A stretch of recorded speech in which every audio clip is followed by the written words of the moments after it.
దేవుడు మన పక్షమందు ఉండగా మనకి విరోధి ఎవడో. చాలండి. దేవుడు మన పక్షమందు ఉండగా మనకి విరోధి ఎవడో. గొప్ప తండ్రి, దయగలిగిస్తుంది మహోన్నతుడైన తండ్రి, మీకు స్తోత్రం చెల్లిస్తున్నాను. మీ కృపను బట్టి మరొక నూతనమైన పునరుద్ధరణ దినమందు ఈ రీతిగా మీ పాదం దగ్గర చేరి ఆరాధించి, స్తుతించి, పాడి, కీర్తించి దేవా మాకు ఇచ్చినటువంటి భాగ్యమకే స్తోత్రాలు చెల్లిస్తూ ఉన్నామయ్యా. ఇదిగో ఇంతవరకు మేము చేసిన ఆరాధన అంతటి ఎందుకు ఈ సన్నిధి మాతో ఇచ్చి ఉన్నారు.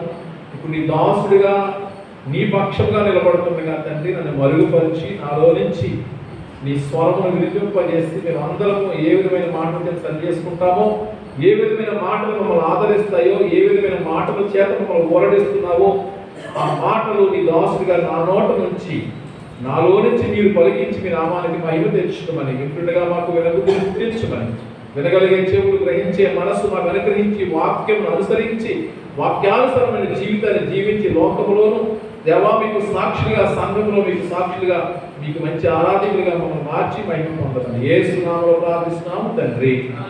ఆమేన్. హల్లెలూయా. ప్రియమైన దేవుని బిడ్డలారా, ఇక్కడ చక్కని మాటలు తెలియజేస్తూ ఉన్నాను. మీలో యుద్ధములు, పోరాటములు దేని నుండి కలుగుతున్నవి అంటే మనం యుద్ధాలు చేస్తున్నాం కదా, మనము యుద్ధాలు చేస్తున్నాం, పోరాటాలు చేస్తున్నాం. యుద్ధాలు చేయాలి, పోరాటాలు చేయాలి. దేవుడి స్తోత్రం కలిగింది. ఈ యుద్ధాలు, పోరాటాలు కలుగుతున్నవి అంటే దేని నుండి కలుగుతున్నాయి అంటే తెలుసండి, మీ అవయవంలో పోరాడు మీ భోగేచ్ఛల నుండియే కదా. మీరు ఆశిస్తున్నారు కానీ మీకు దొరకట్లేదు. మీ అవయవంలో పోరాడు మీ భోగేచ్ఛలు. ఇవి ఎవరు కలగజేశారు? అందుకే అంటాడు ఏమంటాడంటే, ఈ లోక స్నేహము దేవునికి వైరమని మీరు ఎరుగురా. లోకమును స్నేహించువాడు ఏమంటాడంటే దేవుడికి శత్రువు అవుతాడు. అయితే చివరి మాట ఏం చెప్పాడంటే, కాబట్టి దేవుడికి లోబడి ఉండండి, అపవాదం ఎదిరించండి, అప్పుడు వాడు మీ అంత నుంచి పారిపోను. దేవుడి యొక్కకు రండి, అప్పుడు ఆయన మీ అంతకు వచ్చును కదా. అంటే ఈ భోగేచ్ఛలు, ఈ దేవుడి దగ్గర నుంచి మనం పొందుకోలేకుండా ఆపుతున్నటువంటి ప్రతి విజయాన్ని, లేదంటే మన జీవితంలో ఆశీర్వాదాలు, మనశ్శాంతి, మన జీవితంలో కలగవలసినటువంటి విధానాలు ఎందుకు జరగలేదంటే మనం అడుగుతున్నాం దేవుడిని. మీరు అడుగుతున్నారు కానీ మీరు పొందుకోలేకపోతున్నారు. ఎందుకు పొందుకోలేకపోతున్నారంటే అక్కడ చెప్తున్నాడు తిరిగా, మీ శరీరంలో భోగేచ్ఛలు ఉన్నాయి. భోగేచ్ఛలు ఎవరు పెట్టారు? లోకం. అందుకే లోకమునైనను వాటిని ప్రేమించొద్దు. అలా ప్రేమిస్తే మీరు దేవుడికి శత్రువు అయిపోతారు. శత్రువుకి ఎవరు కూడా సహాయం చేయరు. నా బిడ్డలుగా ఉండాలి, మీరు నా బిడ్డలుగా ఉండాలనుకున్న మీరు నాకు శత్రువులు అయిపోతున్నారు. ఎందుకు శత్రువులు అయిపోయారంటే మీరు లోకంలో ఉన్న వాళ్ళని ప్రేమిస్తున్నారు. లోకంలో ఉన్న భోగేచ్ఛల నుండి మీ అవయవాల్లో భోగేచ్ఛల కొరకు ప్రార్థన చేస్తున్నారు. అందుకొరకు మీరు అడుగుతున్నారు కానీ మీకు ఏమీ దొరకట్లేదు. ఎక్కడ ఉన్నామంటే అక్కడే ఉన్నారు. శాంతి ఉందా? శాంతి లేదు. నెమ్మది ఉందా? నెమ్మది లేదు. విజయాలు ఉన్నాయా? విజయాలు లేవు. ఏదైనా ఆశీర్వాదాలు, దీవులు కనపడుతున్నాయా? అవి కనపడలేదు. ఎప్పుడు మన జీవితాలు మీరు లోకములు వక్ర జనాంగములకు వేరుగా ఉండి ఆ జీవవాక్యమును చేత పట్టుకుని జ్యోతుల వలె ప్రకాశించండి అని చెప్తూ ఉంటే ప్రకాశవంతమైన ముఖాలైన ఉన్నాయా మనకి? ఏమా ఎలా ప్రకాశిస్తున్నానా? నేను ప్రకాశిస్తున్నానా? నా ముఖం తొమ్మిదవ ఆడిపోతా ఉంటే నేను ప్రకాశిస్తున్నాను. ఏ ప్రకాశం అంటే అయ్యారు మా విచారాలు నీకు కనపడలేదా? మా మనోవిచారాలు కనపడ ఎందుకు వస్తున్నాయి తల్లి మనోవిచారాలు? ఎందుకు వస్తున్నాయి మనోవిచారాలు? దేవుడు ప్రకాశించమన్నాడు, ఎందుకు వస్తున్నాయి? దొరకట్లేదు, అడుగుతున్నాం. బాబు నా జీవితం బాగోవాలి బాబు, నాకు మనశ్శాంతి కావాలి బాబు, నాకు నెమ్మది కావాలి బాబు, నాకు ఓదార్పు కావాలి బాబు, నాకు కుటుంబం దీవించబడాలి అడుగుతున్నా కానీ పొందుకోలేకపోతున్నాం. ఎందుకు పొందుకోలేకపోతున్నాం అంటే మీరు భోగేచ్ఛలు నిమిత్తం అడుగుతున్నారు.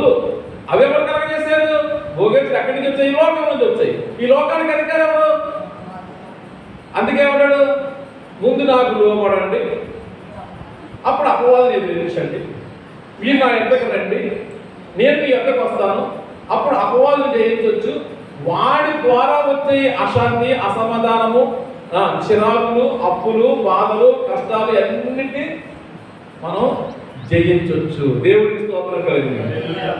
పౌలు అంటాడు మరోసారి మాట ఏమంటే, ఇది యాకోబు చెప్పాడు. పౌలు ఏమంటే ఆయన మన పక్షం ఉందన్నగా మనకెందుకు విచారం, మనకెందుకు అశాంతి, మనకెందుకు అపవాదులు, మనకెందుకు ఇక చిరాకులు, మనకెందుకు నిందలు. ఆయన మన పక్షం ఉందన్నగా మనకి విరోధి ఎవడు? అపవాది కలగజేసే ప్రతీది కూడా మనిషి మీద దాడి చేస్తూ ఉంటే ఈ దాడి నుంచి తప్పించుకోవడానికి దేవుడు మన పక్షంగా ఉంటే వాడేం చేయగలరు. మరి దేవుడు మన పక్షంగా ఉండాలంటే మనం ఏం చేయాలి? దేవుడికి లోబడి ఉండండి అన్నట్టు.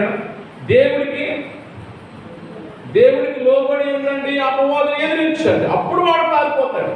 మీరు లోబడకుండా ఎలా జయించగలరు? దేవుడికి లోబడకుండా ఎలా మనం అపవాదం జయించగలరు? ఆలోచించండి. మీరు నా యొక్కకు రండి, అప్పుడు నేను మరి వచ్చాను కదా, నేను వచ్చాను కదా. ఎలా రావాలి? ఎలా రావాలి? పూర్ణ హృదయంతో నన్ను వెతుకువాడు నన్ను కనుగొంటాడు. దేవుడి స్తోత్రం కలిగి. అలాగే వస్తున్నావా? భోగేచ్ఛల నిమిత్తం వస్తున్నామా? ఆచార సంబంధంగా వస్తున్నామా? ఇష్టానుసారంగా వస్తున్నామా? ఇష్టం వచ్చినట్లు ప్రవర్తిస్తున్నామా? ఏం చేస్తే మనకి ఈ యొక్క విజయాలు రావడం లేదు అని దేవుడు మనతో మాట్లాడు. దేవుడి స్తోత్రం కలిగింది కదా. క్రైస్తవ సంఘముకు వాగ్దానం ఉంది. సంఘమ పాతాళంలో ఒక ద్వారంలో ఎదురు నిలవనేరు. పాతాళంలో ఎవడంటే అపవాదం ఉన్నాడు. వాడి యొక్క ఆలోచన ఏంటంటే భయంకరమైన కార్యాలు ఉన్నాయి. మనిషికి పడకుండా చేస్తాడు, పగలకు రేపుతాడు, ప్రతీకారాలు చేస్తాడు, బూతులు ఆడిస్తూ ఉంటాడు, మనుషుల మీద దాడి చేస్తూ ఉంటాడు, మనసులో కొరకనేస్తూ ఉంటాడు. వాడి పనేమి? వాడు ఆది నుంచి దొంగ. అమ్మగారు ప్రార్థన చేశారు, దోచుకుంటాడు. వాడు గట్టించి సింహమాడు మింగేస్తూ ఉంటాడు. ఏం మింగేస్తాడు? నీ టైం మింగేస్తాడు, నీ మనశ్శాంతిని మింగేస్తాడు, నీ బిడ్డల యొక్క జీవితాల భవిష్యత్తుని మింగేస్తాడు, నీ కష్టాన్ని మింగేసి అన్ని పాలు చేస్తూ ఉంటాడు, హాస్పిటల్ పాలు చేస్తూ ఉంటాడు. మింగడం అంటే ఏదో కొండసభ మింగుతున్నాడు మీరు అనుకుంటున్నారు కదా, అలా మింగడు. వాడు చాలా తెలివిగా మింగుతూ ఉంటాడు. నీ సమయం అంతా వాడి చేతిలో ఉంటుంది. నీ కాలగతులన్నీ వాడి వస్తువులు అయిపోతున్నాయి. నీ ఆరోగ్యం వాడి చేతిలో వెళ్ళిపోతుంది. నీ ఇంట్లో పరిస్థితులు వాడి చేతిలోకి వెళ్ళిపోతున్నాయి. వాడి అధికారం అయిపోతున్నాడు నీకు. వాడిని జయించలేకపోతున్నావు ఈరోజు. అందుకే దేవుడు అంటాడు, ముందు నాకు లోబడు, అప్పుడు అపవాదుని ఎదిరించు. దేవుడికి స్తోత్రం కలిగింది. వాడిని ఎందుకు మారిపోతాడు ఈ లాజిక్తో. నాకు లోబడు, నా ఎదురు రా. వస్తున్నావు కానీ దేవుడు కోరుకునే విధంగా రాలేకపోతున్నాం. దేవుడి స్తోత్రం కలిగింది. హల్లెలూయా. దేవుడు కోరుకునే విధంగా రాగలిగితే విజయాలు మన సొంతం అవుతాయి. దేవుడు ఒక విధమైనటువంటి కోరిక కలిగి ఇలా రండి నా దగ్గరికి, ఇలా రండి, ఇలా వస్తే మీరు అద్భుతమైన విజయాలు చూస్తారు. మీరు ఇలా ఉంటారు. మీరు పాతాళంలో ద్వారం ఎదురు నిలబడలేరు. అపవాదిని ఎదిరిస్తే వాడు పారిపోతాడు. అపవాది పారిపోతాడు మీ అందరి నుంచి. మరి పారిపోలేదే, మన పక్కన తిరుగుతున్నాడు. శోధనండి సాతానండి. మీరు సాతాన్ని జయించాలి కదా. జయించాలంటే మన యొక్క స్థాయి, మన సామర్థ్యం, మన శక్తి చాలనప్పుడు దేవుడు ఏమంటాడు, నేను నీ పక్షంగా ఉంటాను. నేను నీ పక్షంగా ఉంటే నీకు ఎవడే విరోధి? నీకు ఎవడు విరోధి? దేవుడికి స్తోత్రం కలిగింది. హల్లెలూయా. మరి దేవుడు మన పక్షంగా ఉండాలంటే మనం ఏం చేయాలి? ఆయన రావాలి కదా, ఆయన లోబడాలి కదా కదండి. కొన్ని రోగాలను ఒక మాట జ్ఞాపకం చేసుకున్నాం. ఏది? మనము దేవుడి సంబంధులు మరి లోకమంతా దుష్టుని చేతిలో ఉందని మీరు ఎరుగురా. మనం దేవుడి సంబంధమే, కానీ లోకమంతా దుష్టుని చేతిలో ఉంది. కాబట్టి ఆ దుష్టుని చేతిలో ఉన్నటువంటి లోకాన్ని మనం ఏం చేయాలి? జయించాలి. దేవుడి స్తోత్రం కలిగింది. హల్లెలూయా. జయించాలంటే దేవుడికి లోబడి ఉండండి, అపవాదిని ఎదిరించండి. నా యొద్దకు రండి, నేను మీ యొద్దకు వస్తాను, అప్పుడు వాడు మీ యొద్ద నుంచి పారిపోతాడు. ఇప్పుడు కావాలి అపవాదిని ఎదిరించడమే కావాలంటే దేవుడి యొద్దకు రావాలి. దేవుడికి స్తోత్రం కలిగింది. హల్లెలూయా. ప్రియమైన దేవుని బిడ్డలారా, ఒక మాట మీకు చెప్పి ముందుకు వెళ్తాను. చాలా జాగ్రత్తగా. కీర్తనలు 2వ అధ్యాయం 11వ వచనం. కీర్తనలు 2వ అధ్యాయం 11వ వచనం. కీర్తనలు 2వ అధ్యాయం 11వ వచనం. ఆయన కోపము త్వరగా రగులుకొనెను, కుమారుడు ముద్దు పెట్టుకొనడి లేని యెడల ఆయన కోపించును. ఒకసారి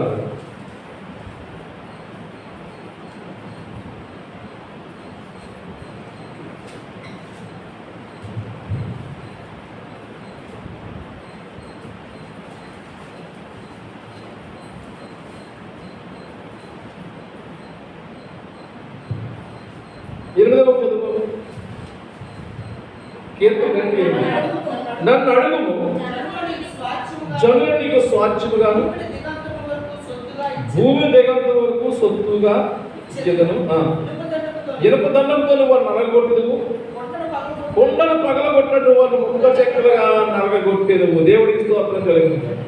ఏమన్నా నన్ను అడుగు, జనులు నీకు సొత్తుగా స్వాచ్ఛంగా ఇస్తాను. అంతేకాదంట, ఇనుప దండాలు ఇస్తాను, నువ్వు దాంతో వారిని నలగొడతావు, కుండను పగలగొట్టినట్టు వాళ్ళు ముక్క చెక్కలుగా చేస్తావు. ఎవరిని? నిన్ను బాధ పెడుతున్నటువంటి, నీ జీవితాన్ని నాశనం చేస్తున్నటువంటి వాటన్నిటినీ కూడా ముక్క చెక్కలుగా చెయ్యగలిగిన శక్తి ఎక్కడ ఉందంటే, నాకు లోపడండి, నన్ను అడగండి అంటాడు దేవుడు. కానీ మనం అడగడం ఎలాగ అడుగుతున్నాం అంటే, మనం భోగేచ్ఛ నిమిత్తం అడుగుతున్నాం కాబట్టి దొరకట్లేదు. దేవుడి స్తోత్రం కలుగుతుంది. అదే ఈ వాగ్దానం ఎవరిది అంటే, కుమారుడైన యేసుక్రీస్తుకి తండ్రి అయిన దేవుడు ఇచ్చినటువంటి వాగ్దానం. ఏ వాగ్దానం అన్నా?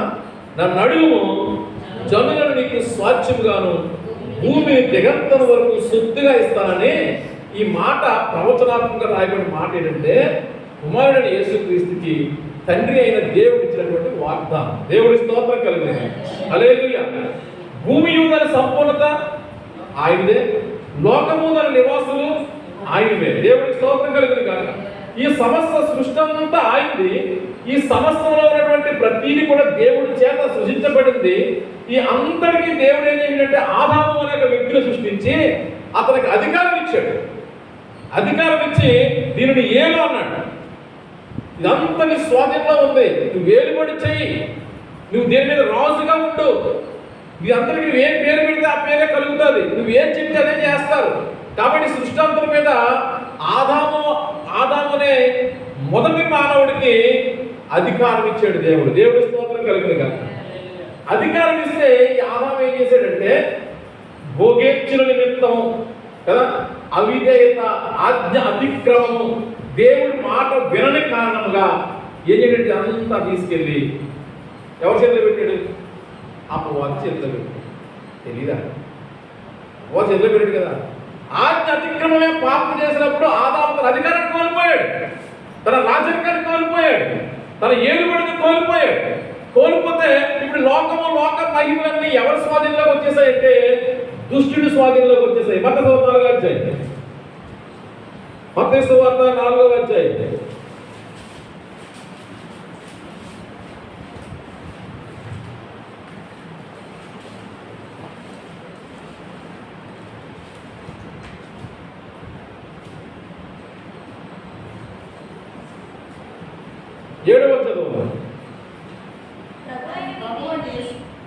ఒకసారి 5వ వచనం. అంతటా అపవాది పరిశుద్ధ పట్టణములకు ఆయన తీసుకొని పోయి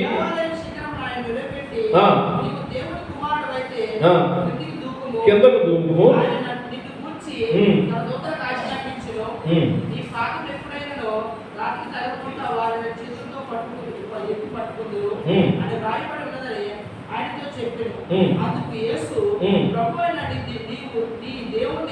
శోధింపబడదని మరి ఒక చోట రాయబడి ఉన్నదని వాడితో చెప్పాను.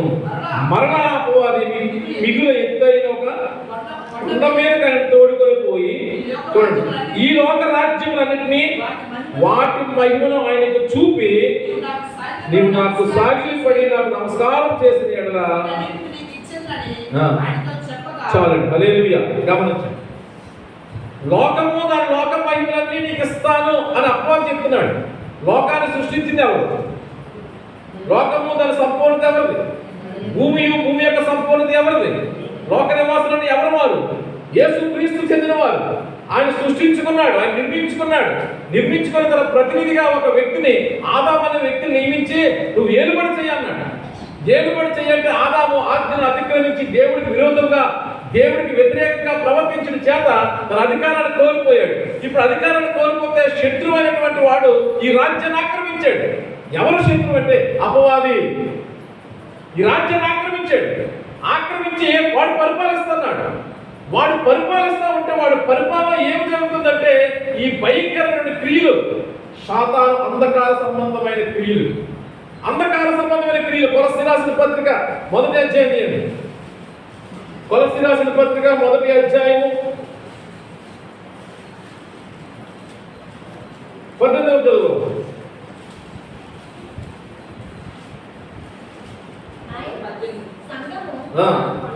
కొలస్సీ పత్రిక 1:18 వచ్చు.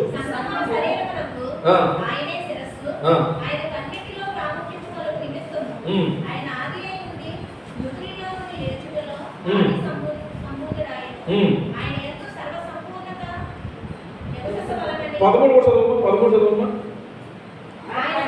ఆయన మనలను అంధకార సంబంధమైన అధికారంలో నుండి విడుదల చేసి, దేవుడికి స్తోత్రం కలుగునుగాక.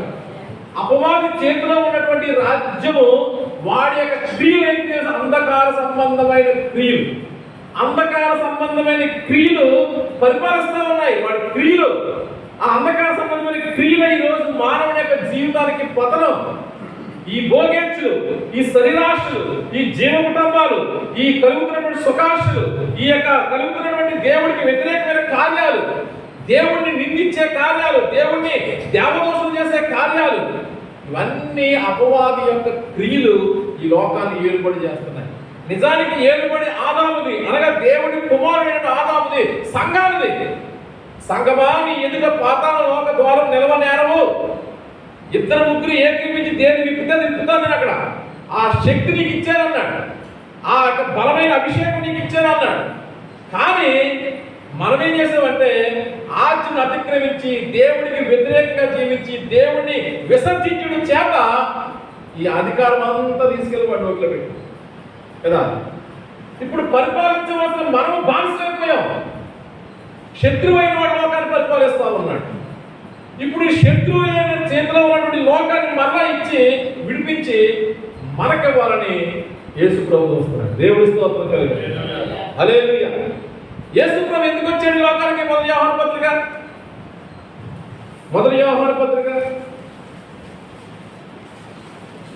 3:8 చదువు.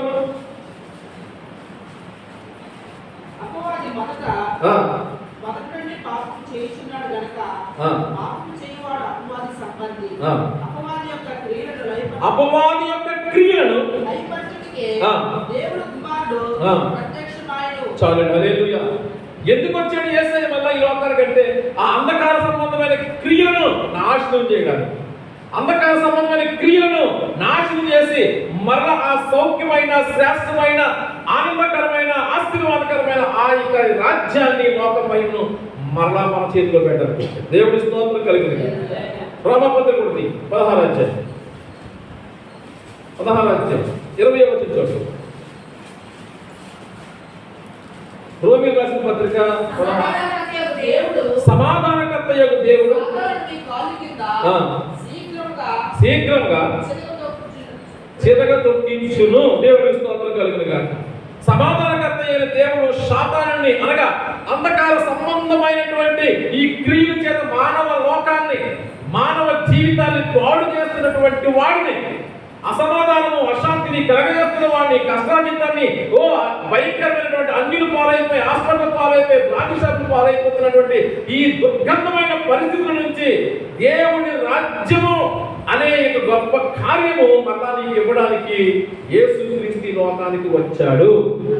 ఆ యేసుక్రీస్తు నా పక్షమందు ఉంటే నాకు విరోధి ఎవడు? ఆ యేసుక్రీస్తు నా పక్షమందు ఉండాలంటే నేనేం చేయాలి? ఆయనకి లోబడాలి, అప్పుడు వాడిని ఎదిరించాలి. ఆయన ఎందుకు రావాలి, అప్పుడు దేవుడు ఆయనకు వస్తాడు. దేవుడి స్తోత్రం కలుగుతాడు. ఆయన రెడీ యుద్ధం చేసి నీకు మళ్ళా విజయాలు కూడా ఆయన రెడీగా ఉన్నాడు. కత్తి దూసినటువంటి యెహోవా సైన్యాధిపతిగా యెరికో మైదానంలో నిలబడి అంటున్నాడు, యెహోషువ, నేను యెహోవా సైన్యాధిపతిగా వచ్చానయ్యా, రా నా పక్షంగా నువ్వు నిలబడతావా? యెరికో గోడను చూసి భయపడకు. ఎర్ర సముద్రాన్ని చూసి భయపడకు, యోర్దాను చూసి భయపడకు. నేను యెహోవా సైన్యాధిపతిగా, ఇదిగో కత్తి దూసిన వ్యక్తిగా నీ కళ్ళ ముందు ఉన్నాను, రా, నువ్వు నా పక్షంగా నిలబడు, నేను యుద్ధం చేస్తానన్నాడు. దేవుడి స్తోత్రం కలిగింది కాదు. నేను కుక్కలా నా మీద కర్ర పట్టుకొని వస్తున్నావు అన్నాడు గొలియాతు. నువ్వు ఈటి బలి పెట్టుకొని రావచ్చు కానీ గొలియాతు, నేను ఎవరి నామం పేరు వస్తాను తెలుసా? జీవం గల యెహోవా నామం పేరు నేను నీ మీదకి వస్తున్నాను. యుద్ధం నాది కాదు, యెహోవాది. దేవుడికి స్తోత్రం కలిగింది. యుద్ధం చేసేవాడు ఆయన. నా పక్షంగానే ఉంటావా అని అడుగుతున్నాడు మనం ఈరోజు. నా పక్షంగా ఉంటావా, నీకు సహాయం చేస్తాను. నా పక్షంగా ఉంటావా, నీకు మనశ్శాంతి ఇస్తాను. నా పక్షంగా ఉంటావా, నీకు సమాధానం ఇస్తాను. నా పక్షంగా ఉంటావా, కోల్పోయిన ప్రతి చీడ పురుగు నుంచి, కోల్పోయినటువంటి మెట్టలు తీసి దాని నుంచి మరలా రెట్టింపు సంతోషాన్ని, ఆనందాన్ని, ఆశీర్వాదకరమైన కష్టాజితాన్ని మరలా నీకు ఇస్తాను. నా పక్షంగా ఉంటావా, రండి నా ఎద్దకి, నేను మీ ఎద్దకు వస్తాను. రండి నా ఎద్దకి, నాకు లోపడండి. నాకు లోపడకుండా మీరు ఏమి చేయలేరు. నా ఎద్దకు రాకుండా మీరు ఏమి చేయలేరు. ఈ లోక సంబంధమైన కార్యాలు చేసుకోవచ్చు కానీ అంధకార సంబంధమైన క్రియలను మీరు ఏం చేయలేరు. శాతాన్ని మీరు ఓడించలేరు. అలా చేయాలంటే నేను రెడీగా ఉన్నాను. నా పక్షంగా వస్తారా మీరు? నా ఎద్దకు వస్తారా? నా ఎద్దకు వస్తే మరలా నేను మీకు రాజ్యాన్ని ఇస్తాను. దేవుడికి స్తోత్రం కలుగుతుంది. హల్లెలూయా. రాజ్యం ఎవరు కావాలి? ఆదాము పరిపాలించలేకపోయాడు. ఆదాము పరిపాలించిన రాజ్యం ఎవరు కావాలి? యేసుక్రీస్తు అవ్వాలి. అందుకే అడుగు, జనులను స్వాచ్ఛంగాను భూమి దిగంతొత్తుగా నీకు ఇస్తాను. నీ దగ్గర ఉండాలి కానీ వాడి చేతిలో ఉండాలని వీల్లేదు. ఈ సర్వభూమికి నువ్వు రారాజే ఉండాలి కానీ వాడి చేతిలో ఉండాలని వీల్లేదు. వాడేవాడు మధ్యలో. నేను కలగ చేసుకున్న బిడ్డలు, నేను కలగ చేసుకున్న రాజ్యం, నేను కలగ చేసుకున్న సౌష్టము, నేను కలగ చేసుకున్న ఆశీర్వాదం అంతా అపవాది చేతిలోకి వెళ్తుంది. ఎలా చూస్తూ ఊరుకుంటుగా నేను నన్ను అడుగును, నీకు ఇస్తానని దేవుడు అడుగుతున్నాడు. తన కుమారుడు అంటాడు, వాడి చేతిలో ఉండిపోవడం కాదు రాజ్యము, నీ చేతికి రావాలి. అప్పుడే నీతి, సమాధానము, పరిశుద్ధాత్మ ఆనందము నా ప్రజలందరూ ఆనందిస్తారు. దేవుడికి స్తోత్రం కలిగింది. ఆయన చేతిలోకి రావాలంటే, యేసుప్రభు చేతిలోకి రావాలంటే యేసుప్రభు అడుగుతున్నాడు, నా పక్షానికి వస్తారా మీరు? ఇంకా నా దగ్గరికి వస్తారు రారా? నాకు లోబడి ఉంటారా ఉండరా? నాకు లోబడి ఉంటే చెప్పండి, నా అధికారం మీద నేను జయించగలను. నా ఎంతకు వస్తే చెప్పండి, నేను మీ ఎంతకు వస్తాను. మీరు రాకపోతే నేను ఏం చేయలేను. మీరు నా పక్షంగా నిలబడడం నాకేం కాదు. అంతే కదా. అవసరం నీది. అపవాది యేసుప్రభు ఏం చేయగలడా?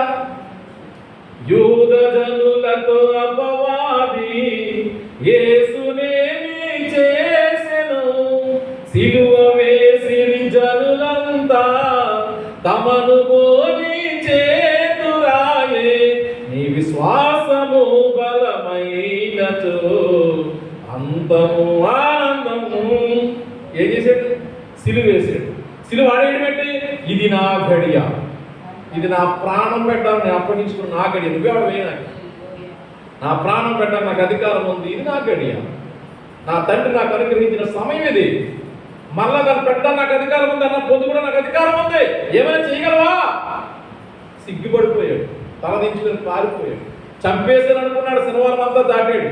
ఆదివారం తెల్లవారుజామున మరణమా నీ ఊళ్ళు ఎక్కడ, మరణమా నీ విజయం ఎక్కడ, మరణం పోరాలను విరిచేసి సమాధి కోట గోడలను బద్దలు కొట్టడం బయటకు వస్తే సాతాను సిగ్గుపడిపోయాడు, బంధించి ఉంచలేకపోయాడు. దేవుడి స్తోత్రం కలిగింది.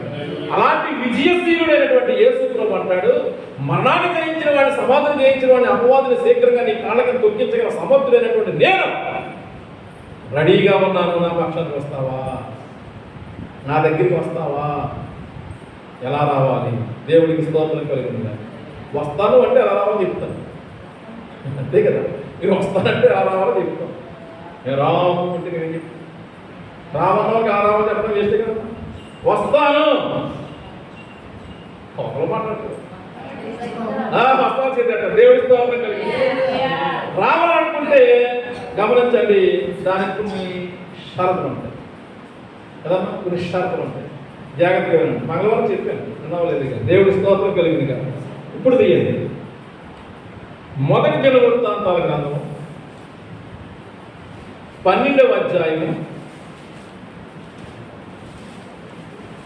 24వ వచనం నుండి 36వ వచనం వరకు త్వరగా చదవండి. యోధవారిలో దారులు ఈ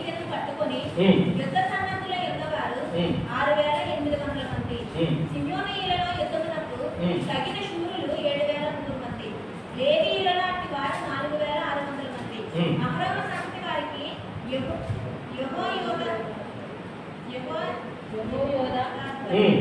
అతనితో కూడా ఉన్నవారు ఉమ్. 3700 మంది. ఉమ్. పరాక్రమశాలి అయిన సాదోకు అను యవనునితో ఉమ్. కూడా అతని తండ్రి ఇంటి వారైన అధిపతులు ఉమ్. 22.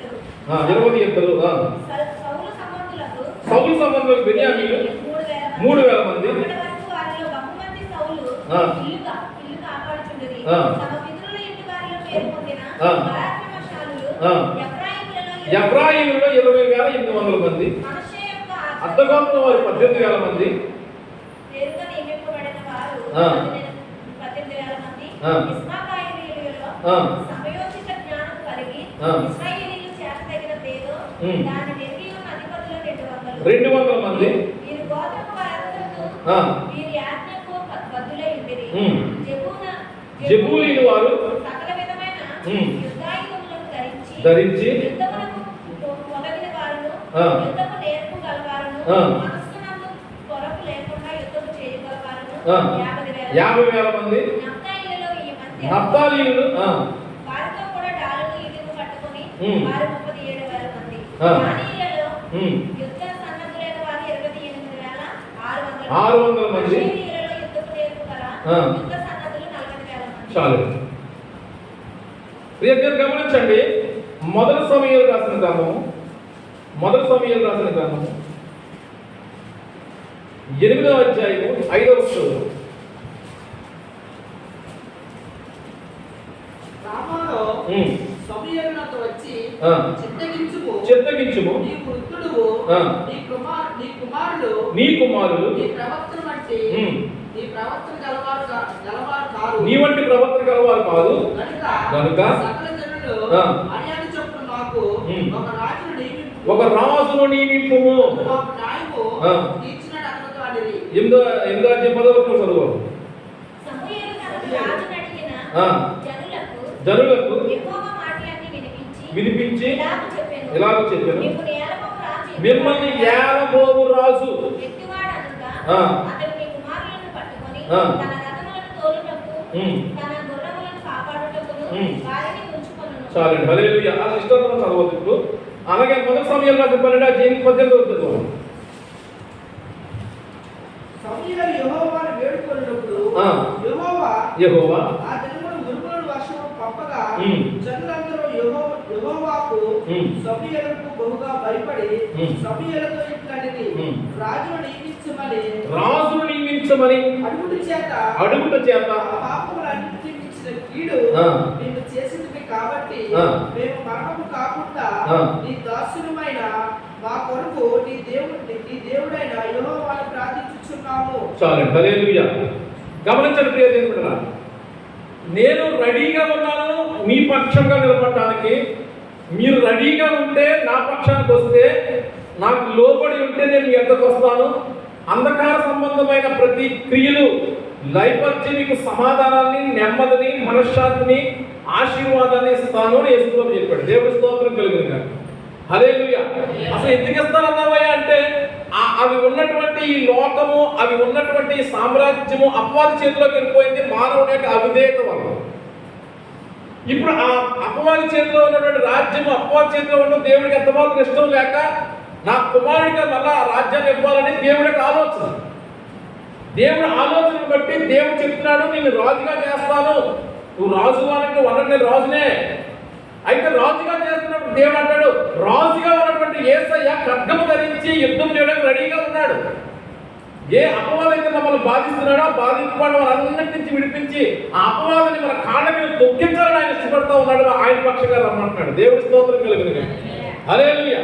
ఇక్కడ చూస్తున్నటువంటి వాక్యాన్ని చూస్తే పాత నిబంధన గ్రంథంలో ఒక సాదృశ్యం కనపడతా ఉంది. దేవుడు న్యాయాధిపతులను ఏర్పాటు చేశాడు ఇశ్రాయేలుకి న్యాయం తీర్చడానికి. న్యాయాధిపతులు ఏర్పాటు చేస్తే చివరి న్యాయాధిపతి ఎవరు అంటే సమూయేలు. సమూయేలు బహువృద్ధుడైపోయాడు, ముసలోడైపోయాడు. సమూయేలు జీవించినట్లుగా సమూయేలు కుమారులు జీవించలేదు, మార్గాలు తప్పిపోయాయి. అప్పుడు ఇశ్రాయేలు అందరూ వచ్చి ఏమన్నారంటే, నీలాగా నీ కుమారులు బ్రతకలేదు, నీలాగా నీ కుమారులు ప్రవర్తించలేదు, కాబట్టి మాకు నీతి న్యాయాలు మాకు మనశ్శాంతి, నెమ్మదిని, మాకు భద్రతను, రక్షణ కలిగించడం ఒక రాజు కావాలని కోరుకున్నాను. దేవుడు ఏమన్నాడంటే వాళ్ళకి రాజొద్దు, నేనే వారికి సర్వాధికారి రాజుగా ఉంటానన్నాడు. దేవుడి స్తోత్రం కలుగును గాక. అది ఎరిగిన గిజ్జోను న్యాయాధిపతుల గ్రంథంలో అంటాడు, నేను కానీ నా కొడుకు కానీ మిమ్మల్ని ఏలకూడదు, యెహోవాయే మీకు రాజుగా ఉండాలి, దేవుడే మిమ్మల్ని ఏలాలంటాడు. కానీ ఇక్కడికి వచ్చేసరికి ప్రజలు ఏమన్నారంటే యెహోవా మాకు రాజుగా వద్దు, మాకు ఎవరు కావాలి రాజుగా అంటే ఒక రాజు కావాలి అన్నారు. అప్పుడు దేవుడు అక్కడ సమయంతో వారు నా ఏలుబడిని కానీ నా యొక్క అధికారాన్ని కానీ వారు ఒప్పుకోవడం లేదు, వాళ్ళకి వేరొక రాజు కావాలంట. అదమ్మా నేను ఇచ్చిన సామ్రాజ్యానికి అధికారిగా ఉండాలి అని అనుకుంటే నువ్వు ఉండలేకపోతున్నావు, అపవాది చెరకు వెళ్ళిపోయావు. నువ్వు నా ఏలుబడి కింద ఉంటే నీకు సమాధానం, నా ఏలుబడి ఉంటే నీకు నెమ్మది, నా ఏలుబడిలో నీకు విశ్రాంతి, నా ఏలుబడిలో నీకు ఆశీర్వాదము అని దేవుడు చెప్తా ఉంటే ప్రజలు ఏమన్నా తెలుసా, నీ రాజరికం మాకొద్దు, నీ ఏలుబడి మాకొద్దు, ఒక రాజు కావాలి అనుకొని దేవుడి సన్నిధిలో ప్రార్థన చేశారు. ప్రార్థన చేస్తే సరే వాళ్ళ కర్మకాలం యాడ్ని అని చెప్పేసి సౌలు అనే వాడిని తీసుకొచ్చి రాజుని చేశాడు. దేవుడి స్తోత్రం కలిగింది. ముందే చెప్పాడు, మిమ్మల్ని 50 రాజు ఎలా ఉంటాడో తెలుసా, మీ బిడ్డలు తీసుకెళ్ళి వాడు రథాలు నడిపించుకుంటాడు, వాడు గుర్రాలు కడిగించుకుంటాడు, ఇంట్లో పనులు చేయించుకుంటాడు, పళ్ళ కళ్ళు ఇచ్చుకొని కొడతాడు, పళ్ళు పీకేస్తాడు, మీకు ఇష్టమేనంటే అలాగైనా మాకు ఇష్టమే అన్నారు.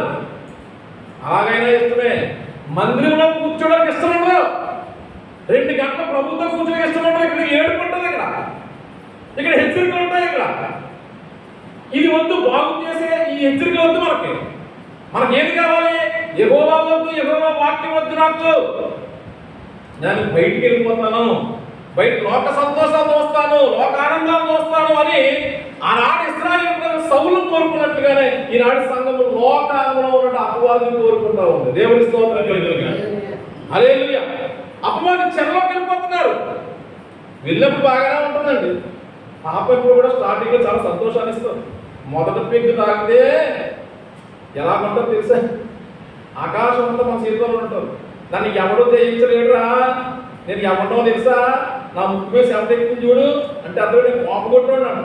అప్పుడు ఏం చేయాలి, ముక్కు కోసి ముక్కు మీద సెవెంత ఎక్కితే కోపం అంట. నాకున్న కోపం ఏంటో తెలుసా, నీకు టీవీ పక్క కూడా వేస్తాను నేను, అంతకంటే ఏం చేయగలను, అంతకంటే ఏం చేయగలను. కొత్త ఫోన్ పక్క కూడా అంటాడు, ఏమన్నా ముక్కు మీద సెవెంత ఎక్కుతుంది అంటాడు. ఒక పెళ్లి దగ్గర ఉంటారు. మొదట పాపం చాలా సంతోషాన్ని ఇస్తారు, చివరికి చివరికి చివరికి చివరికి చివరికి ఏమంటే ఎముక కనపడతా ఉంటాయి, కింద రక్తం పడుతూ ఉంటుంది. అది ఏం చేస్తుంది, అప్పుడు వాడిని కష్టం చేసేస్తుంది. అప్పుడు దాకా నేను నీకు సహాయం చేస్తాను అంటుంది. అంతా అయిపోతే చివరికి ఆరోగ్యం పాడైపోయి ఆస్తి పాడైపోతుంది, ఆ జిట్టు పట్టుకొని తిప్పుతా ఉంటాడు. అదే కదా వ్యసనం అలా చేస్తాను. స్టార్టింగ్ బాగానే ఉంటాడు, వీడు చాలా మంచిదండి, వీడు మనసు చాలా మంచిదండి. గుణం ఏ గుణం అంతా చేతిలో పెట్టాడు. మీకు అర్థమవుతుందా? ఇలా ఇశ్రాయేలు ప్రజలతో చెప్పాడు, మరి బాబు సౌలు అనేవాడు మీరు కోరుకునే రాజు మీకు మంచివాడు కాదు. నా ఆలోచన ఏంటి తెలుసా, శిలోహు నుండి రాజ్యదండము తీసివేయబడదు అన్నాడండి. యాకోబు 12 మంది కొడుకులకి వాగ్దానం చేస్తూ ఏమన్నాడు, యోధా దగ్గరికి వచ్చేసరికి యోధా ఒక రాజసింహము, అతని యుద్ధ నుంచి నా రాజదండము తీసివేయబడదు, అతను ఏలుబడి చేయాలి లోకాన్ని, యోధా గోత్రం నుంచి రావాలి రాజు ఇశ్రాయేలుకి. దేవుడి స్తోత్రం కలుగును గాక. సౌలు బెన్యామీను గోత్రికుడు, బెన్యామీను గోత్రికుడికి ఇవ్వలేదు దేవుడు ఆధిక్యత, వాగ్దానం ఇవ్వలేదు. యోధా గోత్రం నుంచి రావాలి, ఆగండి అన్నాడు. అచ్చా మాకు ఎవడైతే ఏమైపోయింది, నేను రాజు సిద్ధపరుస్తున్నాను రా అడుగున్నాను, వాడు ఇంకా బాలుడుగా ఉన్నాడు, వాడు ఎదగనివ్వండి అంటే సిద్ధపరుస్తున్నాను అన్నాడు. అచ్చా మాకు అర్జెంట్గా రాజు కావాలి, మేము అర్జెంట్ అండి, మాకు చాలా టైం లేదు, మాకు చాలా ఎలా ఉన్నాం మేమంటే ఫార్వర్డ్ టైంలో ఉన్నాం, మాకు టైం లేదు, మాకు అర్జెంట్ రాజు కావాలి, ఇస్తావా వేరే ఇవ్వమంటావా? ఏమన్నా మేము రాజు అడిగినందుకు చాలా తప్పు చేసాము, మేము పాపం చేసాము, మా కోసం వేడుకోమంటారు. మళ్ళీ ముందు చెప్పాడు కదా, లోకంలో ఉండకండి, లోకాశలు ప్రేమించకండి, భోగేచ్చులో ఉండకండి, భోగేచ్చులు ప్రేమించకండి, అవన్నీ కూడా మీ జీవితాన్ని పాడు చేస్తాయి. దేవుడు సమయము అయ్యగారు చెప్పినట్టుగా బోర విన్నప్పుడల్లా 9:30 కల్లా వచ్చేయండి, ప్రభు పాలన సాగిపడండి, విజ్ఞాపన చెయ్యండి, ప్రార్థన చెయ్యండి, దేవుడి కొరకు స్థాయి తీసుకోండి, ఒక స్టాండ్ తీసుకోండి, దేవుడి కొరకు జీవించండి అని ఎంత చెప్పినా మేము మాత్రం రావండి. మాకు అంత టైం లేదండి, మేము రాము, మా స్టైల్ వేరు, మా విధానాలు వేరు, మా నడవడం ఏమనుకుంటున్నారు? ఏం వచ్చామని వచ్చుకుంటే ఆనందం తెలియదా మీకు? ఎంత మీకు తెలుసు ఏమొచ్చినది? పెద్దసేపు ఉంటుంది కదా.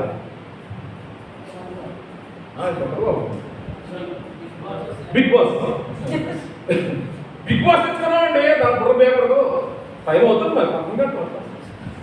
నేను మీలో ఎలా ఉంది తెచ్చుకున్నాం కానీ బిగ్ బాస్ అసలు దేవుడు ఎక్కడండి? మేము అప్పుడే తినేసి వస్తాం. ఏదన్నా ఒరే తినకరా లోపల మునిగిపోతే నేను దొద్దులో పెట్టుకుంటాం, మేము అప్పుడే వస్తామండి. ఆ తర్వాత అంటున్నాం నిజమేనండి ఇక్కడ నుంచి, అందుకే హాస్పిటల్కి వెళ్ళాను. దేవుని అంత చెప్పినా సరే రావట్లేదు. రాజు ఎవరవ్వాలి? యోధా గోత్రాన్ని సిద్ధపరిచారు. దేవుడు సమయాలు పశ్చాత్తాపడి ఏడుస్తూ ఉంటే దేవుడు అంటాడు చాలు ఏడుస్తున్నాడు, చాలు లేచి నేను చూపించే పట్టణం వెళ్ళు, యెషయా కుమారుడు ఒకరిని రాజుగా అభిషేకించంటే అభిషేకించాడు. 1 అధ్యాయంలో అభిషేకించాడా? అభిషేకించిన తర్వాత ఈ బెన్యామీను గోత్రికుడైన సౌలు చాలా భయంకరంగా పరిపాలిస్తున్నాడు. ప్రజలు వ్యాధులు పెడేస్తున్నాడు, దుఃఖ పెడేస్తున్నాడు. మొదట్లో బాగానే ఉన్నాడు, అక్కడి నుంచి ప్రజలు హింసించేస్తున్నాడు, వాళ్ళు ఏడుస్తున్నారు. దేవుడి ఉద్దేశం తెలుసా? ఈ రాజ్యము సౌలు చేతిలో ఉండడానికి వీలు లేదు. నేను కోరుకున్న నా సేవకుడు దావీదు చేతిలోకి రావాలి ఈ రాజ్యం. దేవుడి స్తోత్రం కలిగిన కాదు. దేవుడు ఏమన్నా తెలుసా? ఈ లోకము నాదే, అపవాది చేతిలో ఉండడానికి వీలు లేదు. నా కుమారుడు యేసుక్రీస్తు చేతిలోకి రావాలి. అది దేవుడి ఉద్దేశం. ఈ లోకమంతా దుష్టుడి చేతిలో ఉండిపోయింది. ఎందుకు వచ్చాడు యేసు ప్రభు? అంధకార క్రియలను లయపరచడానికి వచ్చాడు, శాతాలను తన చిన్నగొట్టడానికి వచ్చాడు. వాడి చేతులను అధికారాన్ని లాగివేసుకోవాలని నిరాదాయుడిగా చేసి వాడిని బాహోటగా వేడికి కనపరచడానికి వచ్చాడు. నా కుమారుడు అవ్వాలి, రాజ్యం నాదే. నేను సృష్టించుకున్న రాజ్యం సౌలు చేతిలో ఉండకూడదు, దావీదు చేతిలో ఉండాలి. ఇశ్రాయేలు రాజ్యం, ఈ ప్రపంచ రాజ్యాలన్నీ ఎవరి చేతిలో ఉండాలంటే యేసు క్రీస్తు సొంతం అవ్వాలి, అప్ప చేతిలో ఉండకూడదు. ఇప్పుడు అవ్వాలంటే నా పక్షముగా రండి అంటే ఆ రోజుల్లో సౌలు దగ్గర ఉన్నటువంటి కొంతమంది ప్రజలు ఏం చేశారంటే దావీదు దగ్గరికి వచ్చారండి. చదివే లిస్టు గోత్రానికి కొంతమంది వచ్చారు, మీకు చాలా మంది జనం ఉండిపోయారు. గోత్రానికి కొంతమంది ఎలా వచ్చారంటే అక్కడ చూస్తున్నాం. 7,001 మంది వచ్చినారు, 6,800 మంది వచ్చారు, 3,000 మంది వచ్చారు, 22 మంది వచ్చారు, 200 మంది వచ్చారు, 50,000 మంది వచ్చారు, 1000 మంది వచ్చారు, 18,000 మంది వచ్చారు, 37,000 మంది వచ్చారు, 28,600 మంది వచ్చారు, 40,000 మంది వచ్చారు. ఇంకా యోర్దాను అవతల ఇంకా చాలా మంది ఉండిపోయారు. ఇంకా సౌలు పరిపాలన చాలా మంది ఉండిపోయారు. వీరు మాత్రమే ఎందుకు వచ్చారంటే ఆ పరిపాలన మాకు వద్దు, అక్కడ మేము నలిగిపోతున్నాము, నీ పక్షంగా నిలబడతాము అని దావీదు దగ్గరికి వచ్చినట్లుగానే రోజు సంఘము కూడా ఈ అపవాది ప్రపంచం మాకు వద్దు, నీ పక్షంగా నిలబడతాము, మాకు సమాధానం ఇస్తావా అని మనం వచ్చాం. దేవుడి స్తోత్రం కలిగింది. ఇప్పుడు యేసుక్రీస్తు పక్షంగా నిజంగా నిలబడేవాడు అయితే రాజ్యం ఎవరిదైంది? దావీదు అయింది. యేసుక్రీస్తు నిజంగా నిలబడేవాడు అయితే ఈ రాజ్యము మన సొంతం అవుతుంది. దేవుడి స్తోత్రం కలిగింది. రాజ్యం అంటే కిరీటం వస్తారు, సింహాసనం వస్తారు, గుర్రాలు వస్తారు, రథాలు వస్తారు, రేపు నుంచి వాడు రోజుల్లో సంతమైన రోడ్లకు ఉదయం అనుకోకండి. ఆ రాజ్యం కాదు. దేవుడి రాజ్యం నీతి, సమాధానం, మనశ్శాంతి, పరిశుద్ధాత్మైన ఆనందం, కుటుంబంలో కలత ఉండదు, కష్టాజీతం పాడవదు, వ్యసనాలకు పాలవదు, నీ ఇష్టం వచ్చినట్టు మాట్లాడవు. ఆ రాజ్యంలో చాలా మర్యాదపూర్వకమైన ప్రకాశవంతమైన జీవితాన్ని కలిగి లోకంలో మర్యాదలు గౌరవాలు ఉంటాయి మనకి. అది దేవుడి రాజ్యం. దేవుడి రాజ్యము మీ మధ్యనే ఉన్నది. ఎక్కడ సమాధానం ఉంటుంది, ఎక్కడ మనశ్శాంతి ఉంటుంది, ఎక్కడ నెమ్మది ఉంటుంది, ఎక్కడ కుటుంబంతో ఒక దగ్గర కూర్చొని ఒకరితో మాట్లాడుతూ చక్కగా అన్నపానాలు తీస్తారో అది దేవుడి రాజ్యం. దేవుడి స్తోత్రం కలిగింది. ఈ రాజ్యం నీ సొంతం అవ్వాలంటే, ఈ రాజ్యం సొంతం అవ్వాలంటే యేసుక్రీస్తు పక్షంగా, దావీదు పక్షంగా వారు చేయలేదు. ఆ పక్షంగా నువ్వు రాగలిగితే దేవుడు చూడండి. దేవుడు ప్రకటన 7:9 చూడండి.